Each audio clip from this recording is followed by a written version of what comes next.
Today's topic in my series of 5 top tips for recovery from restrictive eating disorder is all about self-discovery in recovery. So, number 1, I personally, and I know lots of other people do too, found journaling really empowering. Make sure though that you find the way that works best for you. So some people do quite like writing a diary in sort of the typical journaling format where you sit down with pen and paper. I preferred typing up just because I found it easier for me to quickly type out my thoughts rather than to sit and write them. The other thing that I found really good was using my This Is Me journal. I know in my post I'm going to put the picture of, but basically, this is going to be really awkward to show. It was like, I was really not very well shown.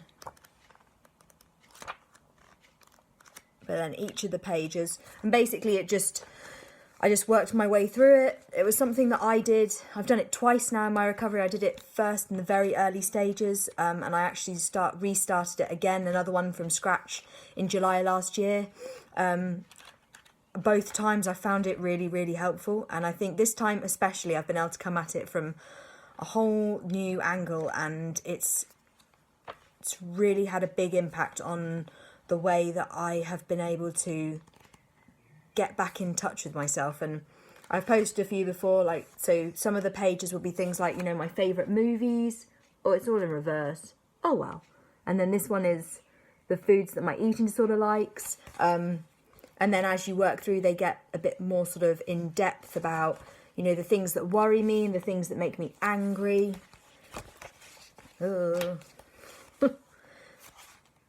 Then this one is the reasons my recovery is so important to me. You can tell I really like stickers. And like, where would I most like to be? And what have I gained in my recovery? There's another one.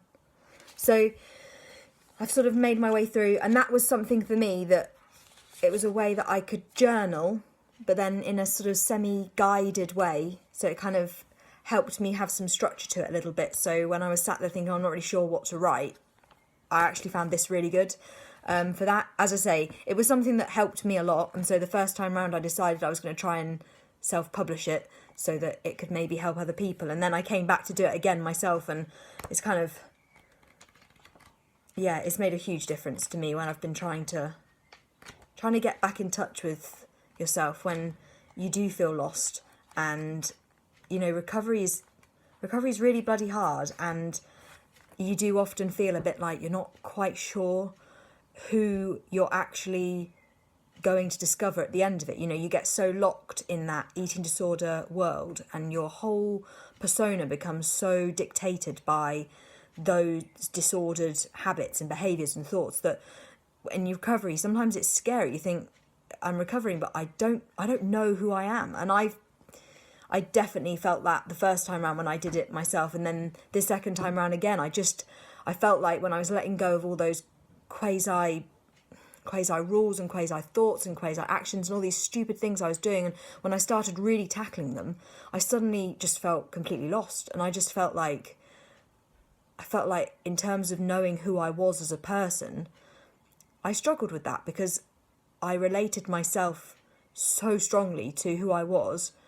with my eating disorder. And in the quasi stage, that was super important because actually I'd got to that point where everyone else thought I was fine, and to many ways I was fine, technically, but actually deep down I knew that I wasn't.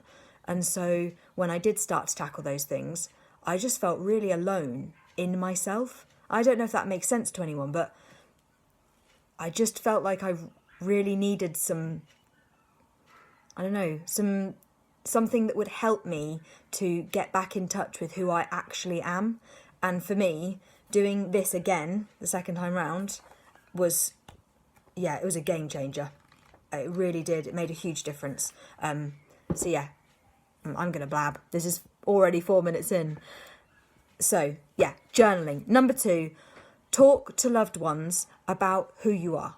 Okay, the things you like, the things you're passionate about, your goals, your dreams.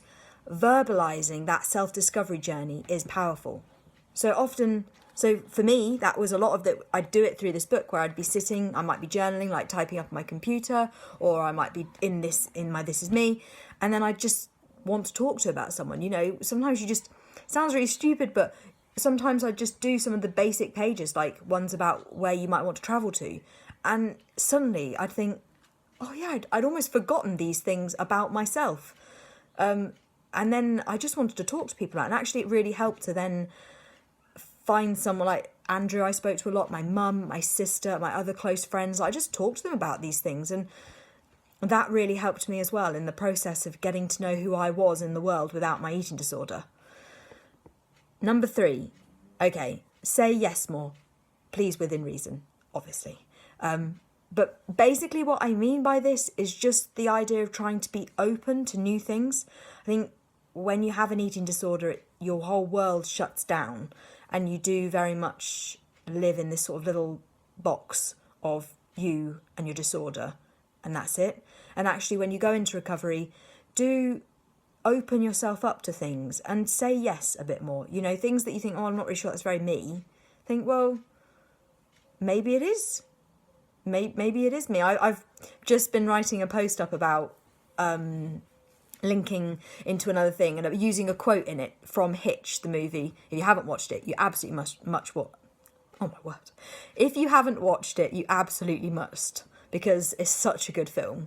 But there's a quote in it that's, you is a very fluid concept right now.